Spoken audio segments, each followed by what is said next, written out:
मधुसूदन की आरती, पापियों को पाप से है तारती, श्री भागवत भगवान की है आरती, पापियों को पाप से है तारती।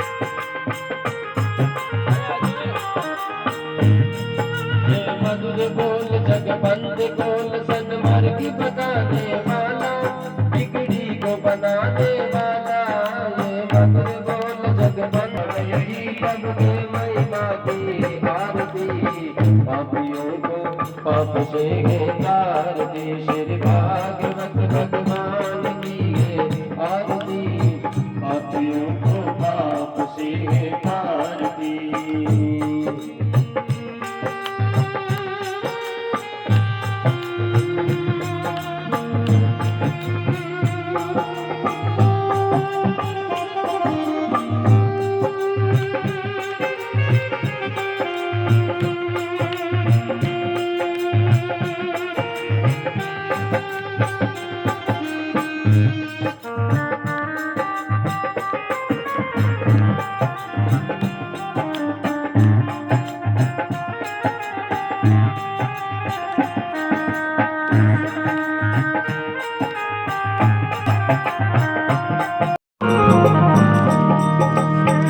धोती न बांधे लालो पजामा न पहरे, धोती न बांधे लालो जामा न पहने, धोती पांबर को बड़ो रसैया, पांबर को बड़ो रसैया, नाचे नंद लाल नचावे हरदी मैया, नाचे नंद लाल नचावे हरदी मैया, नाचे नंद लाल।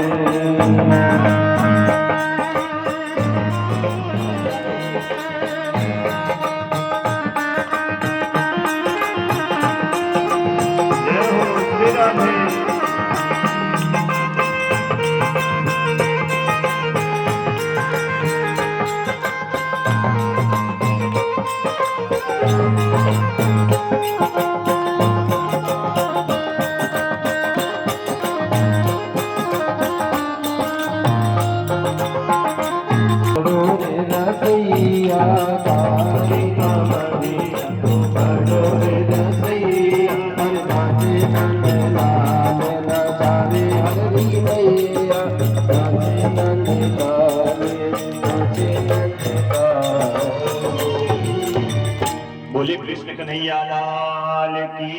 अब महाराज मां यशोदा भगवान का नृत्य क्यों नहीं कर सकते, तुम भी चलो मेरे साथ, अभी दर्शन कराती हूँ। तो वो सारी गोपियां कहती है करना तो हम भी चाहती हैं, लेकिन क्या करें, हमारी सासू है ना बड़ी खतरनाक है, हमें कहीं जाने नहीं देती।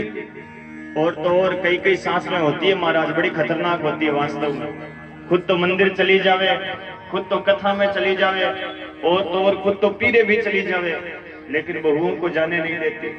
तो फिर बहुएं क्या सोचेगी, सासुर का देख पापा कटी, मैं कहीं तीर्थ देवरो करा, मंदिर देवरो करा। ऐसा नहीं हो भाई, अपने बहन बेटियों को, बच्चों को, संतानों को साथ में कोई धर्म का कार्य हुए उसमें साथ में लेकर जाओ। अब वो गोपियां कहती है हमारी सासू जाने नहीं देती। उन गोपियों में एक चंद्रावली नाम की गोपी थी, बड़ी होशियार थी। वो कहती है कि मैं एक ऐसा उपाय बताऊंगी जिससे सासू जाने क्या नहीं देगी, सासू तो खुद भेजेगी। अब चंद्रावली ने सबको उपाय बताया और गोपियों ने क्या किया, अपने घर जाकर के शाम को अपने घर की मटकियां फोड़ने लगी, बर्तन फोड़ने लगी वो गोपियां। एक ने एक मटकी फोड़ी, एक ने 4 फोड़ी, एक ने 8, एक ने 10, एक ने तो घर के सारे बर्तन फोड़ दिए। शाम को मंदिर से सासू आई और कहने लगी बीननी ये मटकियां किसने फोड़ी? वो गोपियां कहते हैं सासू माँ वो नंद का छोरा आया था, वो कन्हैया माखन की चोरी करके गया और जाते जाते वो मटकियां फोड़ कर चला गया। रोजाना का काम है उसका, रोज बर्तन फोड़ता है। वो गोपियां कहती है देखो भाई बहुओं, ये तो बच्चों की बात है, पर हम बूढ़ी हैं, हम शिकायत करने जाएंगे अच्छा नहीं लगेगा। तुम सब बच्चियां हो, तुम जाओ माँ यशोदा को शिकायत करके आओ कि अपने लाले को मना ले। अब गोपियों के लिए क्या किया मेरे कन्हैया ने? गोपियां कहती पहले बुलाओ तो सही। अब यशोदा आवाज लगाती है कन्हैया, ओ कन्हैया कनवा बाहर आ दो। अब भगवान कृष्ण नींद से उठ करके आए और दरवाजे के आगे हजारों गोपियां खड़ी थी। उनको देखकर भगवान समझ गए कि जरूर आज ये गोपियां कोई ना कोई शिकायत लेकर आई है और आज मैया से पिटाई करवाएगी। अब भगवान कृष्ण माँ यशोदा की साड़ी का पल्लू पकड़ करके माँ के पीछे डर के मारे छिपने लगे, कांपने लगे। एक गोपी कहती है कि मैया जो आपके पीछे ये छिप रहे हैं ना, ये कन्हैया, ये जितने जमीन के बाहर दिखाई देते हैं उतनी जमीन के अंदर हो रहे हैं। इनके पेट में 1.5 हाथ की दाढ़ी है। ये सब हम सब गोपियों के घरों में आते हैं और हमारी जब गाय धोने का समय होता है तो बछड़ों को छोड़ करके भाग जाते हैं। यशोदा कहती तो काम ही तो करता है, इसमें क्या बुरा कर दिया? बछड़ा छोड़ता है तो आपके काम ही होता है, आपको छोड़ना नहीं पड़ता। अरे मैया छोड़ता कब है? जब आधी घंटा 1 घंटा कम रहता है गाय धोने का, उससे आधी घंटा पहला छोड़कर चला जाता है, सारा दूध बछड़े पी जाते हैं, हमें कुछ मिलता ही नहीं। इतने में एक गोपी आई, वो कहती मैया ये तो कुछ नहीं है, ये हमारे घरों में आता है और जाते जाते माखन की चोरी करता है, और चोरी करता है सो करता है, जाते जाते मटकी को फोड़ कर चला जाता है। यशोदा कहती अरे गोपियों, छोटा सा मेरा लाला है, कितना माखन खाया होगा? 100 ग्राम, 200 ग्राम, 1 पाव, और इतने से माखन के लिए तुम शिकायत लेकर के आ गए? मेरे घर में 9 लाख गायें हैं, रोज 1000 मटकी माखन होता है, 100-200 मटकी तुम ले जाओ, मेरे घर में कोई कमी थोड़ी है। गोपियां कहती है मैया ये कन्हैया माखन खाएगा तो हमारे माखन की कमी नहीं होगी, हम ये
बोले भक्तवत्सल भगवान की जय हो। मां यशोदा भगवान कृष्ण को समझा रही थी तभी एक गोपी आई और वो गोपी आकर कहती है, मैया आप तो यहाँ लाले के साथ खेल रही हो, अंदर आपने चूल्हे पर दूध चढ़ाया था, वो दूध आपका उफन रहा है। दूध का नाम सुना यशोदा ने, उतने में तो भगवान कृष्ण को तो बिठाया नीचे और दौड़ करके गई माँ यशोदा दूध के पास।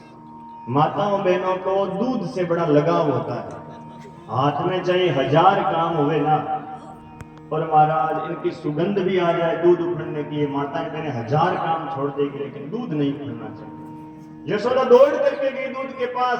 भगवान ने सोचा अच्छा इस बुढ़िया को दूध प्यारो है, अभी बताता हूं। एक बड़ा सा पत्थर लिया और जो बिलोने की मटकी थी कर देते थे पहले। क्यों करते थे? आजकल तो भाई सरकार ने कानून बना दिया, नियम बना दिया, और थोड़ी बच्चियों के लिए ठीक भी है, छोटी बच्चियों की शादी ना करना ये सही बात भी है समय के अनुसार। लेकिन पहले हमारे धर्म शास्त्रों के अंदर 13 साल से छोटी बच्ची की शादी क्यों करते थे? क्योंकि महाराज शादी के अंदर जो दान होता है ना, जो संकल्प होता है, वो कन्यादान का संकल्प होता है, स्त्री दान का संकल्प नहीं होता। और कन्या किसका नाम है? कन्या उसको कहते हैं जो 13 साल से छोटी है।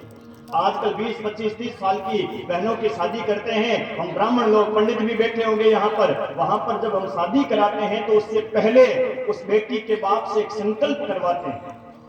शादी करवाते समय सबसे पहले बेटी के बाप से एक संकल्प करवाया जाता है। उस संकल्प का नाम होता है प्रायश्चित संकल्प।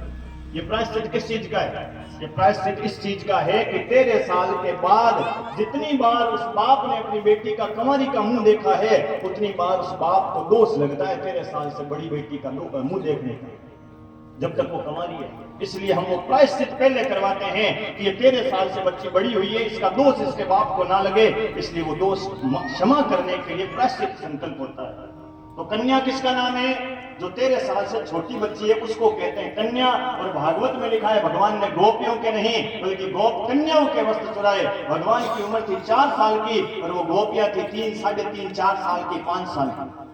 अब आप यदि लौकिक दृष्टि से देखो तो भाई 3, 4 साल का बच्चा क्या काम वास ना जाने, भाई क्या कपड़े पहनना जाने। हमारे गांव में 2, 3 साल के बच्चे तो नंगे ही घूमते फिरते हैं, उनको शर्म थोड़ी लगती है।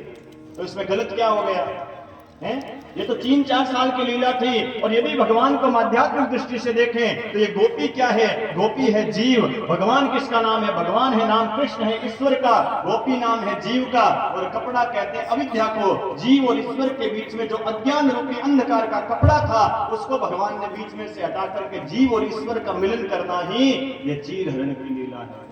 इसलिए भगवान पर कभी उंगली ना उठावे। यदि कोई केवे तो उसको समझावे, भैया तूने ठीक से किसी से सुना नहीं है कि भगवान ने लीला करी थी। उस समय भगवान की उम्र कितनी थी? 4 साल की उम्र की लीला हो रही। कपड़े मांगे तो वापस दे दिए। भगवान बछड़े चराने के लिए जा रहे थे। आज कंस ने अघासुर नाम का राक्षस और भेजा, अजगर। कन्हैया मेरा वारो जो कन्हैया कल देह कर के लन आयो रे परवानो सो कन्हैया।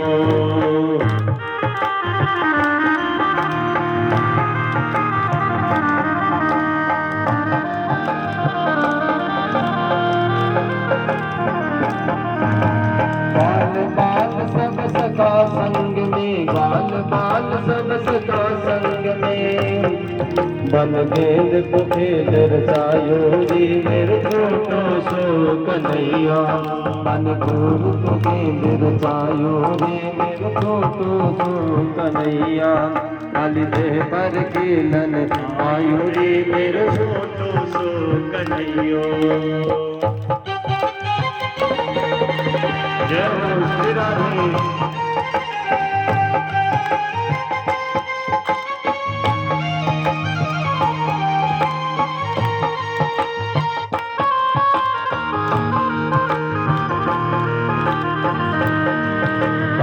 रेशम कोयल गेंद बनाई लालो, रेशम कोयल गेंद बनाई। चंदन को बल्ला लायो रे मेरे छोटो सो कन्हैया। चंदन को बल्ला लायो रे मेरे छोटो सो कन्हैया। काली देह पर खेलन आयो रे मेरे छोटो सो कन्हैया।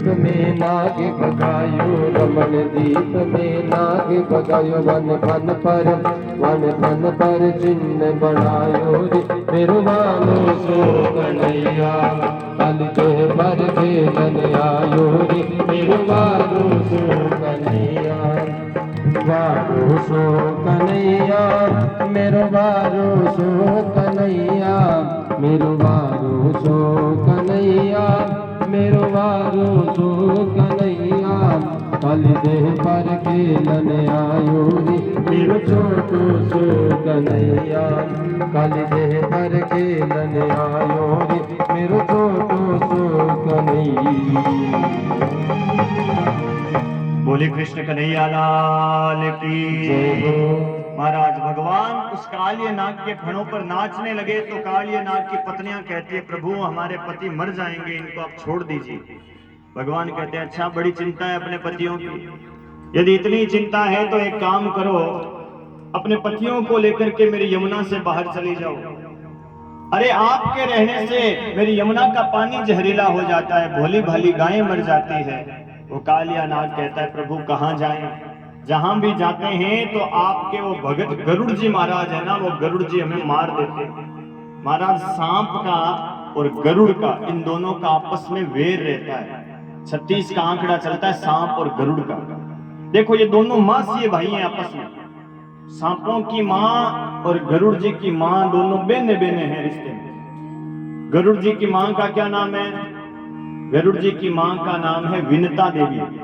विनता के सुत हैं गरुड़ जी महाराज। और सांपों की माँ का क्या नाम है? सांपों की माँ का नाम है कद्रू देवी। ये दोनों बहनें थी, ये दक्ष प्रजापति की, ये दोनों बेटियां थी, ये दोनों कश्यप ऋषि की पत्नियां थी। और ये सांप और गरुड़ आपस में मासीय भाई हैं, लेकिन फिर भी इन दोनों के बीच में 36 का आंकड़ा क्यों चलता है? इसके पीछे एक बड़ी लंबी कथा है, अभी नहीं कह पाएंगे। लेकिन किसी कारणवश इन दोनों के बीच में झगड़ा चलता है, इसलिए वो कालिया नाग कहता है, प्रभु हम कहीं भी जाएंगे तो वो गरुड़ जी हमें मार देंगे। तो भगवान कहते हैं, कालिया तुम्हारे माथे के ऊपर मेरे पैरों के चरणों के निशान पड़ गए, छाप पड़ गई है। अब मेरे चरणों की छाप को देख करके गरुड़ जी दूर से ही तुम्हें छोड़ देंगे। और मैं तुम्हें एक स्थान बताता हूं जिसका नाम है रमणक नाम का द्वीप। उस द्वीप के ऊपर गरुड़ जी कभी भी जा नहीं सकते, वहां तुम चले जाओ अपने परिवार को लेकर के। और वो कालिया नाग अपने परिवार को लेकर के रमणक नाम के द्वीप में चला गया। कार्तिक माह का महीना आया, शुक्ल पक्ष आई और अष्टमी तिथि आई। कार्तिक के महीने में शुक्ल पक्ष की जो अष्टमी होती है उस तिथि का नाम होता है गोपाष्टमी। और इसी दिन भगवान कृष्ण ने गायें चरानी चालू करी थी। गोपाष्टमी का जो दिन होता है ना, उस दिन गायों की विशेष रूप से पूजा करनी चाहिए। भगवान कृष्ण ने सबसे पहले इस कार्तिक के महीने में शुक्ल पक्ष की अष्टमी तिथि को सबसे पहले गायों की पूजा करी, गायों को तिलक किया, गायों को प्रणाम किया, गायों की आरती उतारी। और हम सबको भी इस दिन को याद रखना चाहिए। कार्तिक के शुक्ल पक्ष की अष्टमी गोपाष्टमी तिथि होती है। भगवान गायें चराने की अनुमति मिली, बड़े हो गए, थोड़े 6 साढ़े 6 वर्ष के हुए तो भगवान को गायें चरा, इतने दिन बछड़े चराते थे, लेकिन अब बड़े हुए तो माँ यशोदा गायों को देती है कि गायों को भी चराओ। अब माँ यशोदा ने भगवान के पैरों में जूतियां पहनने के लिए दी, उपाने दी, हाथ में एक लकड़ी दी, एक काली कामरिया दी कंधे पर रखने के लिए। भगवान कृष्ण ने उस लकुटी को हाथ में ले लिया, काली कामरिया को ले लिया, लेकिन उन जूतियों को लेने से भगवान ने मना कर दिया। यशोदा कहती है, कन्हैया जंगल के अंदर कांटे चुभ जाएंगे तेरे पैरों में। भगवान कृष्ण ने क्या जवाब दिया? भगवान कहते हैं, माँ मैं अपनी आराध्य अपने इष्ट गौ माता के सामने जूतियां पहन करके नहीं चल सकता, मैं नंगे पांव गौ माता के साथ रहूंगा। और भगवान ने जितने वर्ष तक वृंदावन के गोकुल के अंदर गायें चराई थी, भगवान नंगे पांव चलते थे। देखो, जो भगवान की भी इष्ट आराध्य गौ माता है, सोचिए उसके अंदर कितनी ताकत होगी। कहते हैं कि गाय में इतनी ताकत होती है कि आपका कोई भी काम अटका हुआ है, बन नहीं रहा है, आप घर के अंदर जो गौ माता हो या गौशाला के अंदर कोई गाय हो, आप उसकी सेवा करने का संकल्प ले लीजिए कि इस गाय का मैं तन मन से सेवा करूंगा। और आपका वो अटका हुआ काम उस गौ माता के जीवने कान के अंदर बोल दीजिए कि हे गौ माता, मेरा ये काम नहीं बन रहा है, आपकी कृपा से मेरा काम बन जाए। और तन मन से अपनी श्रद्धा से उस गौ माता की सेवा करना। यदि वो गौ माता आपके ऊपर प्रसन्न हो गई, यदि उस गौ माता ने आपको अपने मन से भाव से आशीर्वाद दे दिया, तो मैं कहता हूं उस गाय के आशीर्वाद से गाय के कान में कहा हुआ भी काम आपका पूर्ण हो जाता है। क्यों? क्योंकि गाय के कान में कोई बात कहने का मतलब है 33 कोटि देवी देवताओं के कान में हमने वो बात कह दी, क्योंकि गाय के रोम रोम में 33 कोटि देवी देवता होते हैं। गाय के मूत्र के अंदर साक्षात भगवती गंगा मैया का वास होता है, गाय के गोबर के अंदर साक्षात लक्ष्मी का वास बताया है, रोम रोम के अंदर देवताओं का वास बताया। एक ऐसी आराध्य गौ माता। महाराज गाय के शरीर में इतनी ताकत है जो भगवान भी प्रणाम करते थे। हम भगवान को तो बड़ा मनाने का उपाय करते हैं, प्रसन्न करते हैं, पूजा पाठ कर रहे हैं, लेकिन गाय के लिए हमारे मन में श्रद्धा ही नहीं है। विचार कीजिए, जो भगवान ने 11 वर्ष 56 दिन तक गोकुल वृंदावन के अंदर नंगे पांव गायें चराई थी, यदि वो गौ माता हमारे ऊपर प्रसन्न हो जाए तो क्या भगवान हमारे ऊपर प्रसन्न नहीं होंगे? मात्र गाय की सेवा करने से भगवान कहते हैं मुझसे भी बड़ी है मेरी इष्ट आराध्या भगवती जो गौ माता है। भगवान कृष्ण गायें चराने जाते हैं, छोटी छोटी गायें, छोटे छोटे बछड़े हैं और उनके बीच में छोटे से मदन गोपाल हैं। जैसे ही भगवान गायों के बीच में मुरली बजाते हैं, बछड़े पूंछ ऊपर उठा करके दौड़े दौड़े भगवान के पास जाते हैं और महाराज गायों के बीच में भगवान खड़े होते हैं तो वो गौ माताएं अपने बछड़ों को चाटना छोड़ देती है, भगवान को चाटने लग जाती है और मुरली की तान सुन करके भगवान के पीछे पीछे घूमने लगती है। भगवान आगे आगे भागते हैं और पीछे पीछे छोटे छोटे बछड़े भागते हैं, छोटी छोटी गायें किस प्रकार भाग रही है और कैसे भगवान गोचारण की लीला करें। दो पंक्तियों में ये भाव के साथ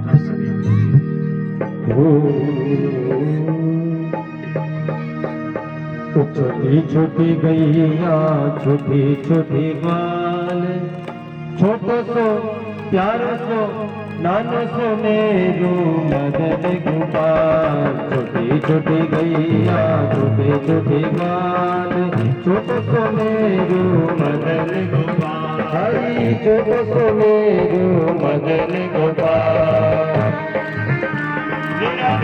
बड़े भाव से काली सेवा करते हुए हरि बोल।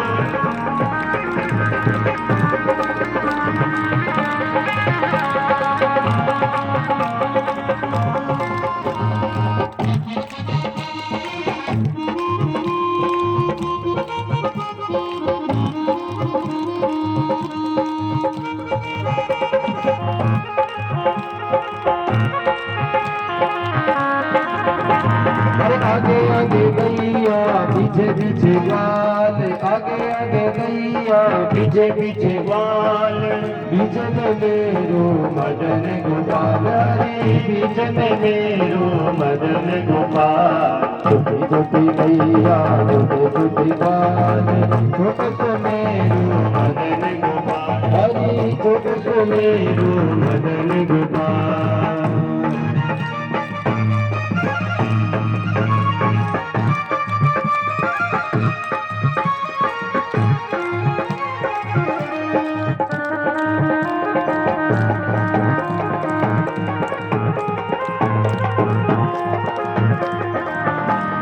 घास गावे गैया दूध पीवे लाल, घास गावे गैया दूध पीवे लाल।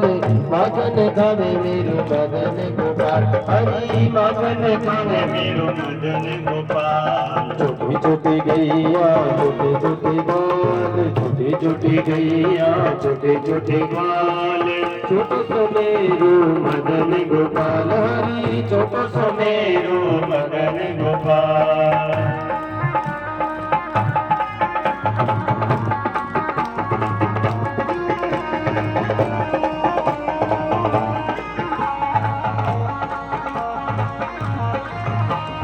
छोटी छोटी गैया मधुबन बाग, छोटी छोटी गैया मधुबन बाग। राशि रचावे मेरो मदन गोपाल, हरी रास रचावे मेरो मदन गोपाल। छोटी छोटी गैया छोटे छोटे बाल, छोटी छोटी गैया छोटे छोटे बाल। छोटो सो प्यारो सो नानो सो मेरो मदन गोपाल, हरी नानो सो मेरो मदन गोपाल। बोले सर्वदेवमयी गौ माता की। कहते हैं भगवान ने देखा कि नंद बाबा हजारों मण जौ, हजारों मण तिल, हजारों मण घी इकट्ठा कर रहे हैं, सामग्री, हवन की सामग्री तैयार कर रहे हैं। तो भगवान ने पूछा, बाबा ये यज्ञ किसके लिए हो रहा है? तो नंद बाबा कहते हैं, कन्हैया हम इंद्र की पूजा करेंगे, जिससे इंद्र हमारे खेतों में बरसात करेगा। कौन से अध्याय में आती है भाई, बताना तो? कौन से अध्याय में? 50 के अध्याय में। इस मथुरा रूपी शरीर के ऊपर जरासंध रूपी बुढ़ापे ने कितनी बार हमला किया?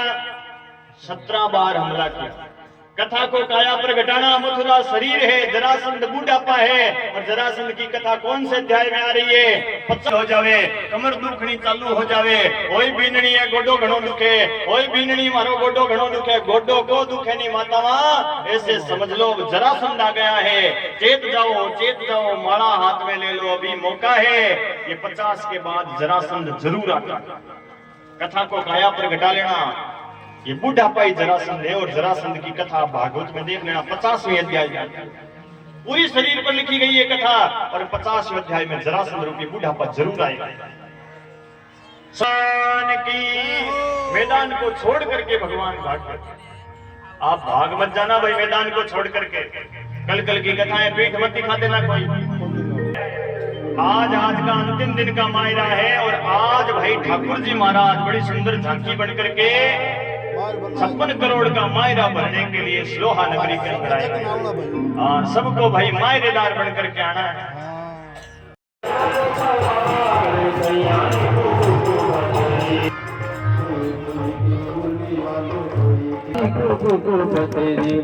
सावरिया तारा नाम हजार कयाली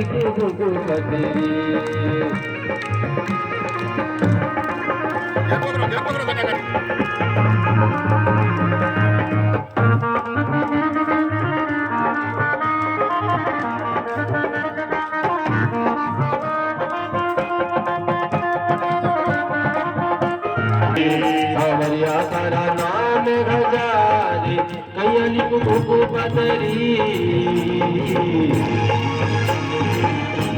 बोले भागवत महापुराण की हमारे कुल का नियम है कि कन्या की शादी हुए तो कात्यायनी माता के यहाँ पूजा करने जाती है। मैं जब वहां जाऊं आप वहां पर जरूर आना। और महाराज ब्राह्मण देवता रथ में बिठा करके भगवान कृष्ण को साथ में लेकर के वहां से रवाना होते हैं। और इधर रुक्मिणी जब बोला है, भागवत में ये मंत्र लिखा है, ये मंत्र रुक्मिणी बोलती है, कात्यायनी महामाये महायोगिनी। इधर आ गया। इस मंत्र का अर्थ होता है कि हे कात्यायनी माता, आपकी कृपा से, हे जगदम्बा भवानी, आपकी कृपा से भगवान कृष्ण जो नंद के सुत हैं वो मुझे पति के रूप में मिले। देखो भागवत में लिखा है कि किसी बहन बेटी की सगाई में कोई अड़चन आ रही है, शादी ना हो रही हो, सगाई बढ़िया घराने में रिश्ता, कहीं अड़चन आ रही हो, और वो कन्या 1 वर्ष तक अपनी कुल देवी के सामने तेल का दीपक जला करके इस मंत्र का रोज जाप करे, कात्यायनी महामाये महायोगिन्यधीश्वरी नंद गोप सुतम देही पतिम में कुरते नमः। तो भागवत में ऐसा लिखा है कि उस कन्या का 1 वर्ष के अंदर अंदर भगवान कृष्ण के समान सुयोग्य वर के साथ में संबंध हो जाता है। हम अपने मन से नहीं कहते, ये मत समझना कि भाई महाराज को टोटका बताते ना भाई, टोटकों से कुछ नहीं होता। जो शास्त्र में बात लिखी है उसका पालन कीजिए। ये मंत्र जो है ये भागवत में लिखा हुआ है।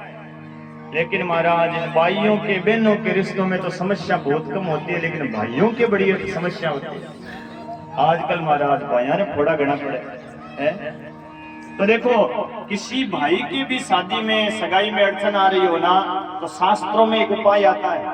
और शास्त्रों से निकला हुआ एक ग्रंथ है जिसका नाम है दुर्गा सप्तशती। मार्कंडेय ऋषि का ये ग्रंथ है। दुर्गा उत्तम कुल में उत्पन्न होने वाली पत्नी जो है मुझे प्राप्त होवे, ऐसा दुर्गा सप्तशती में लिखा हुआ है। और कोई व्यक्ति किसी विद्वान ब्राह्मण को बुला करके इस दुर्गा सप्तशती का नवरात्रों में अनुष्ठान करावे, इस मंत्र का संपुट लगवा करके। संपुट कैसे लगवावे? दुर्गा सप्तशती में 700 श्लोक हैं, उन 700 श्लोकों के आगे इस मंत्र का संपुट लगावे पत्नी मनोरमाम देही का, और उनके पीछे और संपुट लगावे पत्नी मनोरमाम देही का, हर श्लोक के आगे और पीछे। तुम्हारा 700 श्लोक दुर्गा सप्तशती के, और 700 पहले ये संपुट के और 700 बाद में 7 तिरी 2100 मंत्रों का जाप विधि विधान से कोई ब्राह्मण 9 दिन तक नियम से करे तो दुर्गा सप्तशती में ऐसा लिखा है कि 1 वर्ष के अंदर अंदर उस भाई की भी किसी उत्तम कुल में उत्पन्न होने वाली कन्या के साथ में संबंध होता है। ऐसा दुर्गा सप्तशती कहती है, हम अपने मुंह से नहीं कहते, शास्त्रों की बात है। इसके नियम से विधि विधान से करे तो उसका फल भी मिलता है। पंडित जी महाराज ने कई उपाय करके ऐसे देखे, आंख जो है वो फुरकने लगी। ऐसा शास्त्र मानता है कि माताओं बहनों की डावड़ी आंख फरूके तो कोई ना कोई शुभ समाचार मिलता है, और भाइयों की जीवनी आंख फरूके तो हमारा शुभ समाचार मिलता है। रुक्मणी समझ गई कि माता रानी ने संकेत दिया है भगवान जरूर आएंगे। पुष्प गिरा और रुक्मणी समझ गई। रुक्मणी मंदिर से बाहर गई और बाहर जाकर के भगवान को ऐसे देखने लगी, मेरा कन्हैया हाथे पर लगाया है। कोई सैनिक कहता है देखो देखो चलता कितना सुंदर है, नट के समान सुंदर चाल है। कोई सैनिक कहते हैं अरे देखो मुरली कितनी सुंदर है हाथ में ले रखी, अरे बजती कितनी सुंदर होगी। कोई कहता है देखो अरे ये हंसता कितना सुंदर है, मुस्कान इसकी कितनी सुंदर है। इतने में तो भगवान आए और भगवान ने आते ही मां रुक्मणी का हाथ पकड़ा है। देखते रह गए, अरे वो ले गया ले गया ले गया। जाकर के भगवान आगे रुक गए और महाराज रुक्मी आया, अरे यहीं रुकना है भाई, घर नहीं जाना। महाराज रुक्मी आया और रुक्मी ने आते ही पूछा रुक्मणी कहाँ गई। तो महाराज सारे सैनिक कहते हैं महाराज एक सांवला सा सलोना सा श्याम सा सुंदर सा आया और वो रुक्मणी को ले गया। तो वो रुक्मी कहता है तो तुम सब क्या कर रहे थे। वो सारे सैनिक कहते हैं महाराज हम तो देख रहे थे, और वो आते ही ना थोड़ा सा मुस्कुराया, उसकी मुस्कान में ऐसा जादू था कि हम तो उसकी हंसी को ही देखते रह गए और वो पता ही नहीं चला कब लेकर के चला गया। शिशुपाल आया, रुक्मी आया और रुक्मी सेना लेकर के भगवान के पीछे गया। भगवान के साथ रुक्मी का युद्ध हुआ। युद्ध में भगवान रुक्मी को मारने लगे। तभी रुक्मणी हाथ जोड़कर कहते प्रभु इन्हें मारिए मत, ये मेरे भाई हैं, इन्हें छोड़ दीजिए। भगवान ने रुक्मी को जिंदा छोड़ दिया। राजा विश्वक आए और राजा विश्वक कहता है देखो रुक्मी ये रुक्मणी तो लक्षणों से कम कन्यादान करने दो। फिर से भगवान बारात लेकर के आए हैं। भगवान के साथ में मां रुक्मणी का कन्यादान होने जा रहा है। हम सभी को कन्यादान के अंदर चलना है। बड़े भाव के साथ धूमधाम के साथ भगवान के विवाह के अंदर हम सभी सम्मिलित होंगे और भगवान की रुक्मणी के विवाह के अंदर कन्यादान करेंगे। हम शामिल होंगे भगवान के विवाह में, रुक्मणी के विवाह में। तो महाराज आपने ठुमक ठुमक ठुमक ठुमक करती हुई रुक्मणी राजियां बीनड़ियां घर में नावेला और भगवान के विवाह में शामिल नहीं हो जाला तो जन महाराज बीनड़ियां ने अडिका ला पाई। महाराज तो सबको भाव के साथ विवाह के अंदर सम्मिलित होना है कन्यादान के साथ। अरे आज मारे कानूड़े रो ब्यावे मंड्यो है सहेलो हस हस मंगल गाओगे सहेलो। आज मारे कानूड़े रो ब्यावे मंड्यो है हस हस मंगल गाओगे सहेलो। हस हस मंगल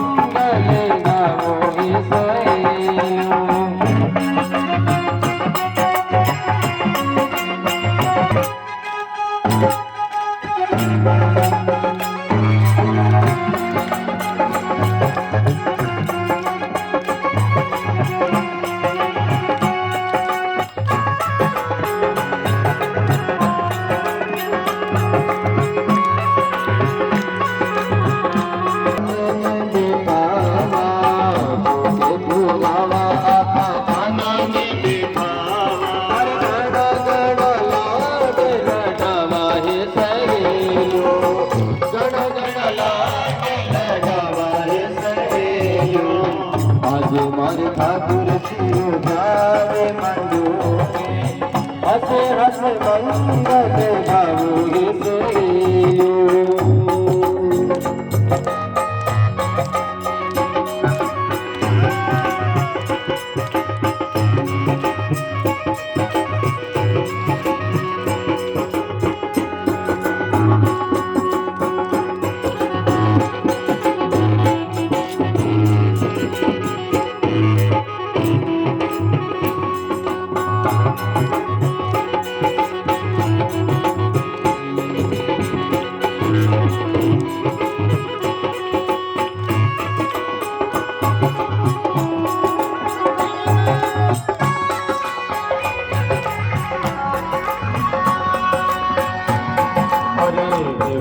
गुलाब सुसलाम करावा, केवड़ा गुलाब सुसलाम करावा, कर श्रृंगार आपा रुक्मण ने बुलावा, कर श्रृंगार आपा रुक्मण ने बुलावा। अरे पुष्प पारी माला पेरावा है सहेलियो, पुष्प पारी माला पेरावा है सहेलियो, आज मारे ठाकुर जी रो जावे मंडोगे, आज मारे कानूरे रो जावे मंडोगे।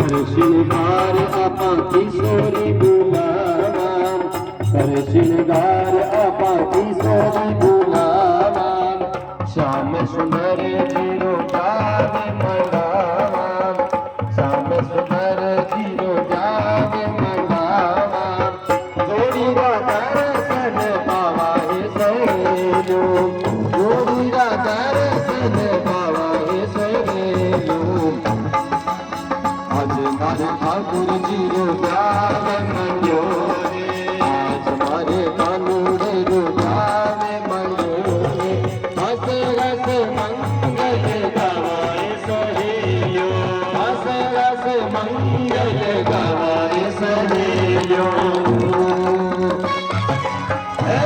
श्री राधे प्रेम से ताली बजाते हुए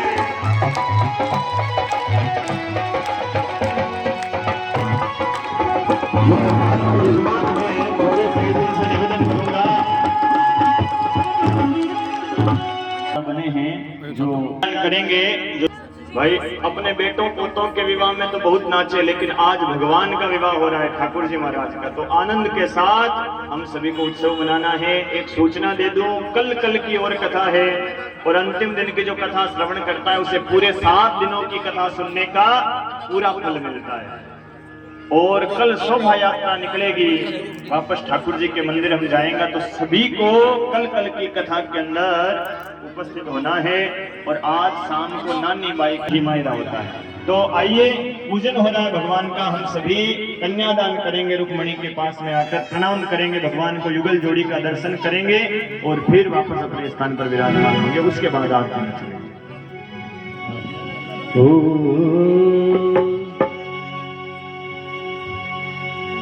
हर कोई मन कहियो रे सावरिया घर आवणे की, कोई मन कहियो रे सावरिया घर आवणे की, आवणे की रे मन बावणे की, ओ आवणे की रे मन बावणे की, कोई मन कहियो रे सावरिया घर आवणे की।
को।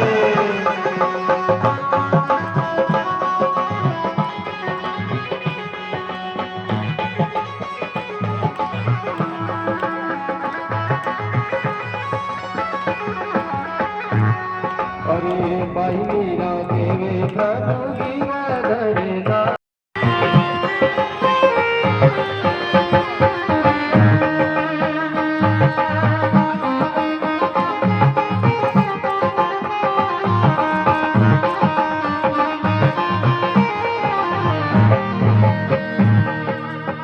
सिर पर सोना मुकुट आरती करिया तेरी आरती, क्षमा तेरी आरती, सावरिया तेरी आरती। सारा संसार करेगा हाथ जोड़ के, सारा संसार करेगा हाथ जोड़ के।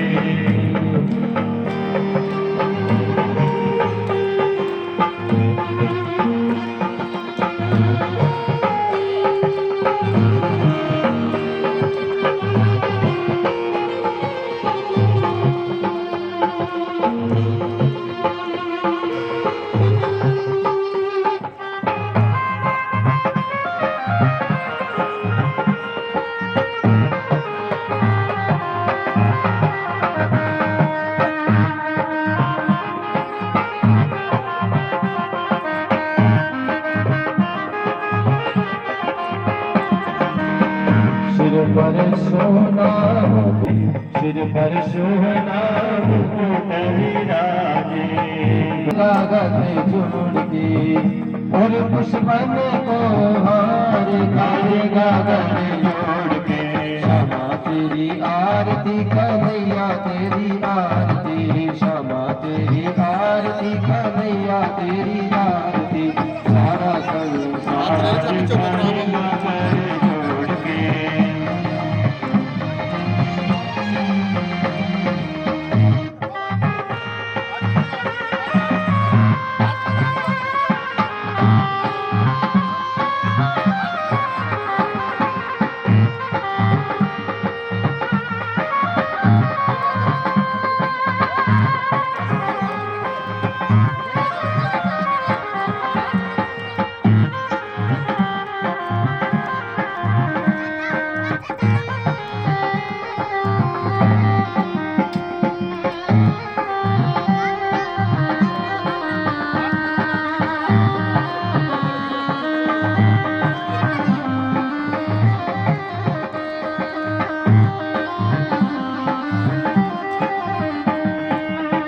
ब्रह्मादिक तेरो जस गावे, ब्रह्मादिक तेरो जस गावे।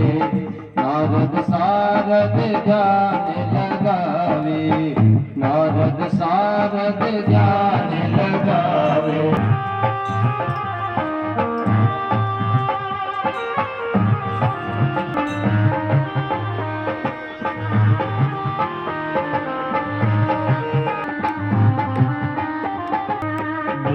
दीनन दुखिया बारी, दीनन दुखिया बारी।